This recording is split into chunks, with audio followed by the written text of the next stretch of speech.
आप सब मेरे ऑनलाइन बहन भाइयों को एक बार फिर से जय मसीह की। परमेश्वर के अनुग्रह दया और कृपा से एक बार परमेश्वर ने मिलने का मौका दिया, इसके लिए प्रभु का धन्यवाद करेंगे।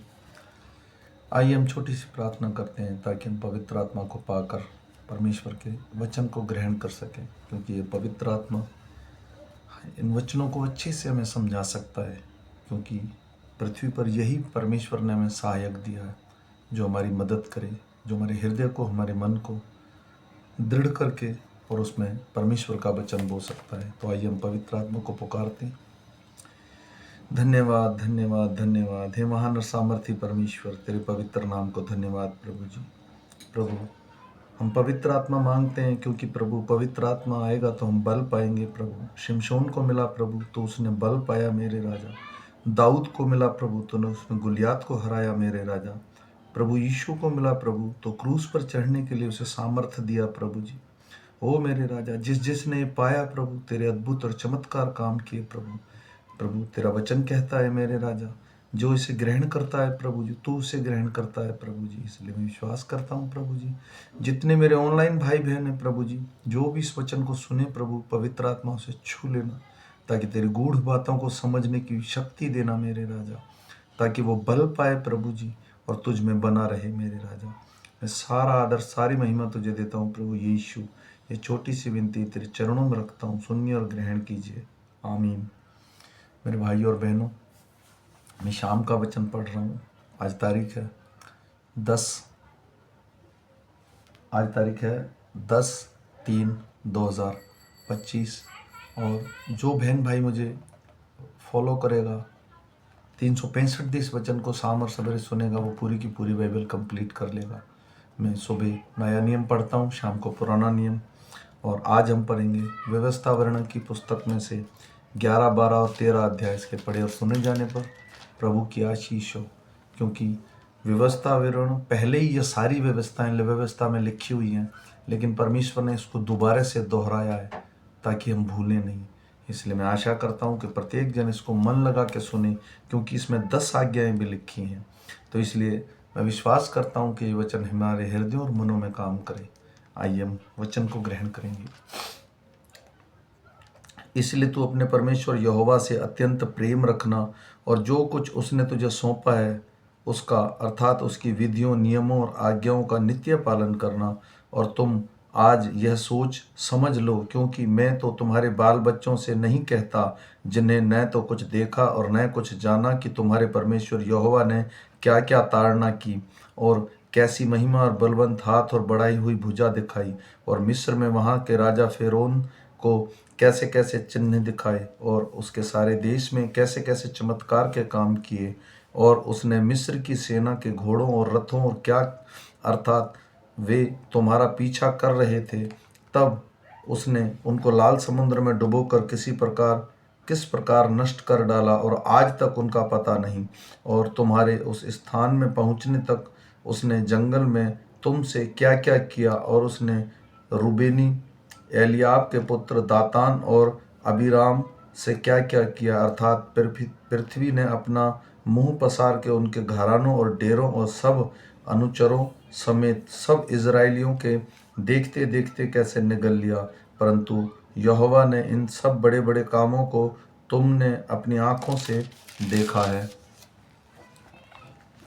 इस कारण जितनी आज्ञाएं मैं आज तुम्हें सुनाता हूँ, उन सबों को माना करना, इसलिए कि तुम सामर्थी होकर उस देश में जिसके अधिकारी होने के लिए तुम पार जा रहे हो, प्रवेश करके उसके अधिकारी हो जाओ और उस देश में बहुत दिन रहने पाओ, जैसे तुम्हारे वंश को देने की शपथ यहोवा ने तुम्हारे पूर्वजों से खाई थी, और उसमें दूध और मधु की धाराएं बहती है। देखो, जिस देश के अधिकारी होने पर तुम जा रहे हो, वह मिस्र देश के समान नहीं, जहाँ से निकलकर आए हो, जहाँ तुम बीज बोते थे और हर साग के खेत की रीति के अनुसार अपने पांव से नालियां बनाकर सींचते थे। परंतु जिस देश के अधिकारी होने को तुम पार जाने पर हो, वह पहाड़ों और तराइयों का देश है और आकाश की वर्षा से जल से सींचता है। वह वहाँ देश है जिसके तेरे परमेश्वर यहोवा को सुधि रहती है, और वर्षा के आदि से लेकर अनंत अंत तक तेरे परमेश्वर यहोवा की दृष्टि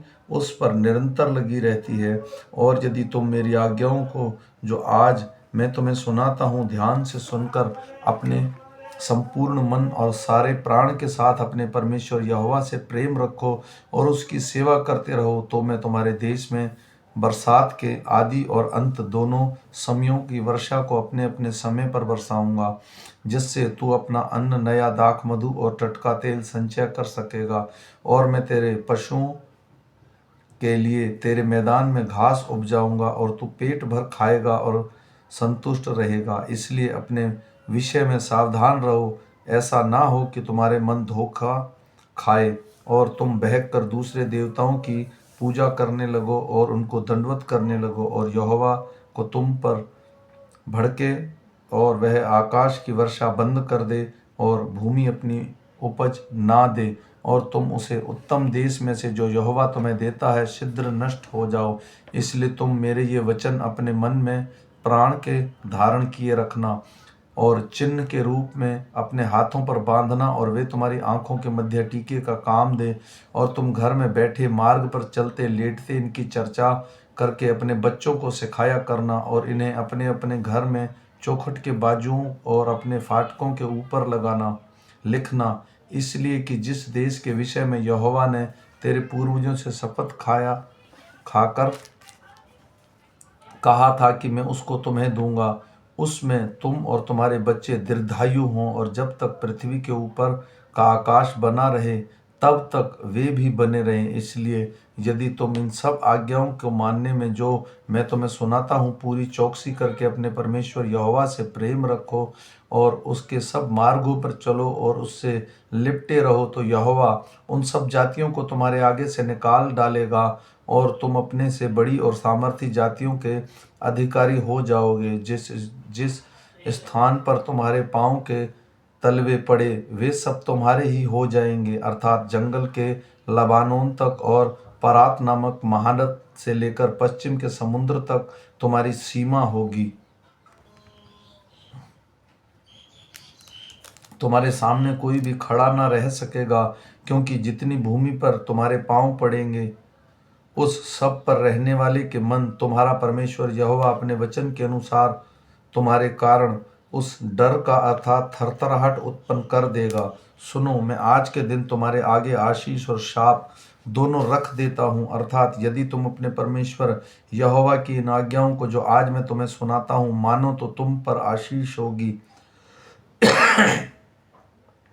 और यदि तुम अपने परमेश्वर यहोवा की आज्ञाओं को नहीं मानोगे तो जिस मार्ग की आज्ञा मैं तुम्हें सुनाता हूँ उसे तजकर दूसरे देवताओं के पीछे हो लोगे जिन्हें तुम नहीं जानते,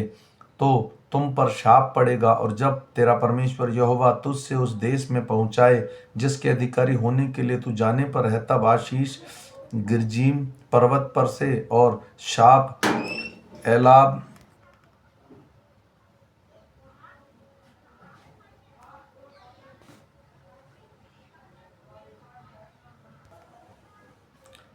गर्जीम पर्वत पर से और शाप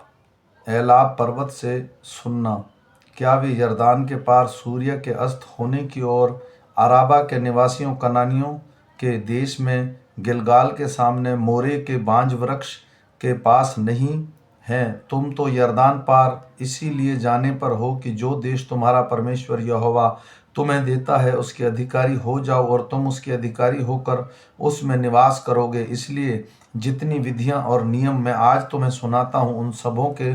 मानने की चौकसी करना, जो देश तुम्हारे पूर्वजों के परमेश्वर यहोवा ने तुम्हें अधिकार में लेने को दिया है उसमें जब तक तुम भूमि पर जीवित रहो तब तक इन विधियों और नियमों को मानने की चौकसी करना। जिन जातियों में तुम अधिकारी होंगे उनके लोग ऊंचे ऊंचे पहाड़ों या टीलों या किसी भांति के हरे वृक्ष के तले जितने स्थानों में अपने देवताओं की उपासना करते हैं सबों को तुम पूरी रीति से नष्ट कर डालना, उनकी वेदियों को ढा देना और उनकी लाठों को तोड़ डालना, उनकी आशुरा नामक मूर्तियों को आग में जला देना और उनके देवताओं की खुदी हुई मूर्तों को काट कर गिरा देना कि वह उस देश में से उसके नाम तक मिट जाए। फिर जैसा वे करते हैं तुम अपने परमेश्वर यहोवा के लिए वैसा ना करना, किंतु जो स्थान तुम्हारा परमेश्वर यहोवा तुम्हारे सब गोत्रों में से चुन लेगा कि वहाँ अपना नाम बनाए रखे, उसके उसी निवास स्थान के पास जाया करना, और वहीं तुम अपने होम बलि और मेल बलि और दशमांश और उठाई हुई भेंट और मन्नत की वस्तुएं और स्वच्छ बलि और गाय बैल और भेड़ बकरियों के पहलौठे ले जाया करना, और वहां तुम अपने परमेश्वर यहोवा के सामने भोजन करना, और अपने अपने घराने समेत उन सब कामों पर जिसमें तुमने हाथ लगाया हो और जिन पर तुम्हारे परमेश्वर यहोवा की आशीष मिली हो, आनंद करना। जैसे हम आजकल यहाँ जो काम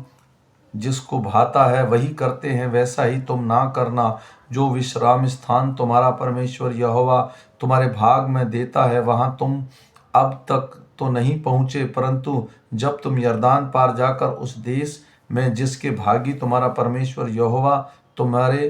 करता है बस जाओ, और वह तुम्हारे चारों ओर के सब शत्रुओं से तुम्हें विश्राम दे और तुम निडर रहने पाओ, तब जो स्थान तुम्हारा परमेश्वर यहोवा अपने नाम का निवास ठहराने के लिए चुन ले, उसी में तुम अपने होम बलि और मेल बलि और दशमांश और उठाई हुई भेंट और मन्नतों की सब उत्तम उत्तम वस्तुएं जो तुम यहोवा के लिए संकल्प करोगे, अर्थात जितनी वस्तुओं की आज्ञा मैं तुमको सुनाता हूँ, उन सभी को वहां ले जाया करना, और वहां तुम अपने बेटे बेटियों और दास दासियों सहित अपने परमेश्वर यहोवा के सामने आनंद करना, और जो लेवी तुम्हारे फाटकों में रहे वह भी आनंद करे, क्योंकि उसका तुम्हारे संग कोई निजी भाग या अंश ना होगा। और सावधान रहना कि तो अपने होम बलियों को हर एक स्थान पे जो देखने में आए ना चढ़ाना, परंतु जो स्थान तेरे किसी गोत्र में यहोवा चुन ले वही अपने होम बलियों को चढ़ाया करना, और जिस जिस काम की आज्ञा मैं तुझको सुनाता हूँ उसको वही करना। परंतु तू अपने सब फाटकों के भीतर अपने जी की इच्छा और अपने परमेश्वर यहोवा की दी हुई आशीष के अनुसार पशु मार के खा सकोगे। शुद्ध और अशुद्ध मनुष्य दोनों खा सकेंगे, जैसा कि चिकारे और हिरणी का मांस, परंतु उसका लहू न खाना और उसे जल के समान भूमि पर उडेल देना। फिर अपने अन्न या नए दाख मधु या टटके तेल का दशमांश और अपने गाय बैल या भेड़ बकरियों के पहलौठे और अपनी मन्नतों की हुई वस्तु और अपने स्वेच्छ बलि और उठाई हुई भेंट अपने सब फाटकों के भीतर ना खाना। उन्हें अपने परमेश्वर यहोवा के सामने उसी स्थान पर जिसको वह चुने अपने बेटे बेटियों और दास दासियों के जो लेवियों तेरे फाटक के भीतर रहेंगे उसके साथ खाना। और तू अपने परमेश्वर यहोवा के सामने अपने सब कामों जिस पर जिनमें हाथ लगाया हो आनंद करना, और सावधान रहे कि जब तक तू भूमि पर जीवित रहे तब तक लेवियों को ना छोड़ना। जब तेरा परमेश्वर यहोवा अपने वचन के अनुसार तेरा देश बढ़ाए और तेरा जी मांस खाना चाहे, तो तू सोचने लगे कि मैं मांस खाऊंगा, तब जो मांस तेरा जी चाहे वही खा सकेगा। जो स्थान तेरे परमेश्वर यहोवा अपना नाम बनाए रखने के लिए चुन ले, यदि तुझे से बहुत दूर हो, तो जो गाय बैल भेड़ बकरी यहोवा ने तुझे दी हो उसमें से जो कुछ तेरा जी चाहे उसे मेरी आज्ञा के अनुसार मार के अपने फाटकों के भीतर खा सकेगा। जैसे चिकारे और हिरणी का मांस खाया जाता है वैसे ही उनको भी खा सकोगे। शुद्ध और अशुद्ध दोनों प्रकार के मनुष्य उसका मांस खा सकेंगे, परंतु उसका लहू किसी भांति ना खाना, क्योंकि लहू जो है वह प्राण ही है, और तू मांस के साथ प्राण कभी भी ना खाना, उसको ना खाना, उसे जल के समान भूमि पर उडेल देना। तू उसे ना खाना इसलिए कि वह काम करने से जो यहोवा की दृष्टि में ठीक है, तेरे और तेरे बाद तेरे वंश का भला हो। परंतु जब तू कोई वस्तु पवित्र करे तो मन्नत माने और ऐसी वस्तु लेकर उस स्थान को जाना जिसको यहोवा चुन लेगा, और वहां अपने होम बलि के मांस और लहू दोनों को अपने परमेश्वर यहोवा की वेदी पर चढ़ाना, और मेल बलियों का लहू उसकी वेदी पर उडेल कर उसका मांस खाना। इन बातों की जितनी आज्ञा मैं तुझे सुनाता हूँ, चित्त लगाकर सुन, कि जब तू वह काम करे जो तेरे परमेश्वर यहोवा की दृष्टि में और ठीक है, तब तेरे और तेरे बाद के वंश का भी सदा भला होता रहे। जब तेरा परमेश्वर यहोवा उन जातियों को उनकी अधिकारी होने को तू जा रहा है तेरे आगे से नष्ट करे और तू उनका अधिकारी होकर उनके देश में बस जाए, तब सावधान रहना, कहीं ऐसा ना हो कि उसका सत्यानाश होने के बाद तू भी उनके समान फंस जाए। अर्थात यह कहकर उसके देवताओं के संबंध में यह पूछताछ ना करना कि उन जातियों के लोग अपने देवताओं की उपासना किस रीति से करते थे, मैं भी वैसे ही करूँगा। तू अपने परमेश्वर यहोवा से ऐसा व्यवहार ना करना, क्योंकि जितने प्रकार के कामों से यहोवा घृणा करता है, बैर भाव रखता है, उन सभी को अपने देवताओं के लिए किया है। यहाँ तक कि वह अपने बेटे बेटियों को भी वे अपने देवताओं के लिए अग्नि में डालकर जला देते हैं। जितनी बातें कि मैं तुमको आज्ञा देता हूँ, उन्हीं में चौकस होकर माना करना, और ना तो कुछ उसमें बढ़ाना और ना कुछ उसमें घटाना। यदि तेरे बीच कोई भविष्यवक्ता या स्वप्न देखने वाला प्रगट होकर तुझे कोई चिन्ह या चमत्कार दिखाए, और जिस चिन्ह या चमत्कार का प्रमाण ठहर कर वह तुझसे कहे, आओ हम पराये देवताओं के अनुयायी होकर उसमें तुम अब तक अनजान रहे हो उसकी पूजा करें, तब तुम उस भविष्यवक्ता या स्वप्न देखने वाले के वचन पर कभी कान ना धरना, क्योंकि तुम्हारा परमेश्वर यहोवा तुम्हारी परीक्षा लेगा, जिससे यह जान लो कि ये मुझसे अपने सारे मन सारे प्राण के साथ प्रेम रखते हैं या नहीं। तुम अपने परमेश्वर यहोवा के पीछे चलना और उसका भय मानना और उसकी आज्ञा पर चलना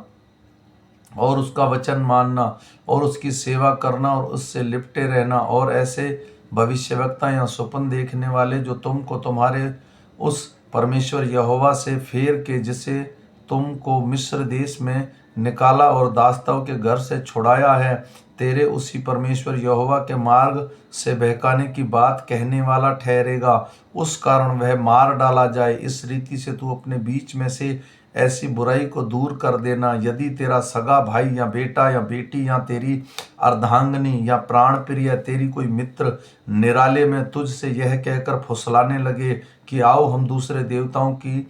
उपासना या पूजा करके, जिन्हें तूने तेरे पुरखा जानते थे, चाहे वे तुम्हारे निकट रहने वाले आसपास के लोग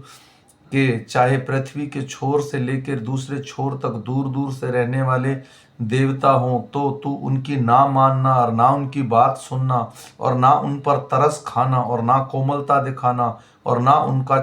उनको छिपाए रखना। उसको अवश्य घात करना। उसको घात करने से पहले तेरे हाथ उठे, पीछे सब लोगों का हाथ उठे। उस पर ऐसा पथराव करना कि वह मर जाए, क्योंकि उसने तुझको तेरे उस परमेश्वर यहोवा से, जो तुझको दासताओं के घर से अर्थात मिस्र देश से निकाल लाया है, बहकाने का यत्न किया है। और सब इजरायली सुनकर भय खाएंगे और ऐसा बुरा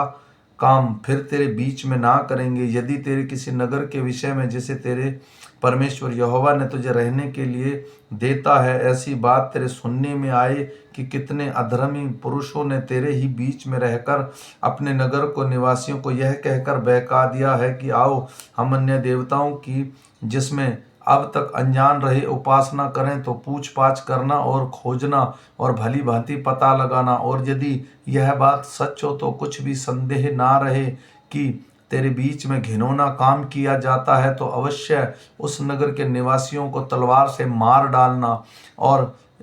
पशु आदि उस सब समेत उसको उसकी तलवार से सत्यानाश करना और उसमें की सारी लूट चौक के बीच में इकट्ठी करके उस नगर को लूट समेत अपने परमेश्वर यहोवा के लिए मानो सुरांग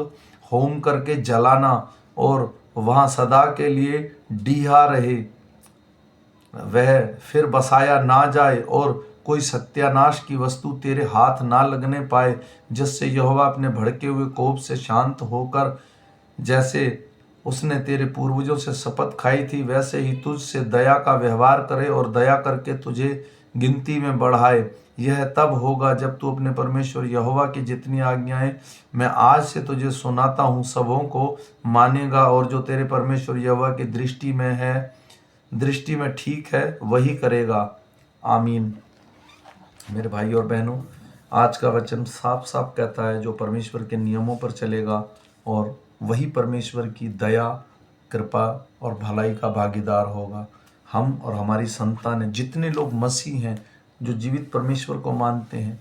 ये उनके लिए है। जब एक बार हमारे पाप क्षमा प्रभु यीशु के लहू से हो गए, हम दोबारा पाप ना करें। और ये व्यवस्था इसीलिए दोहराई गई है, जितनी चीज़ें उसमें नहीं लिखी हुई वो भी इसमें लिखकर परमेश्वर ने हमको चिताया है, ताकि हम अपने मार्ग से ना हटते हुए परमेश्वर के पीछे चलें। तो मैं आशा करता हूँ जितने मेरे बहन भाई इस वचन को सुने, एक दूसरे को शेयर कीजिए ताकि हम परमेश्वर के वचन को जान सकें। सबको जय मसीह की। फिर मिलेंगे सुबह के वचन के साथ। जय मसीह।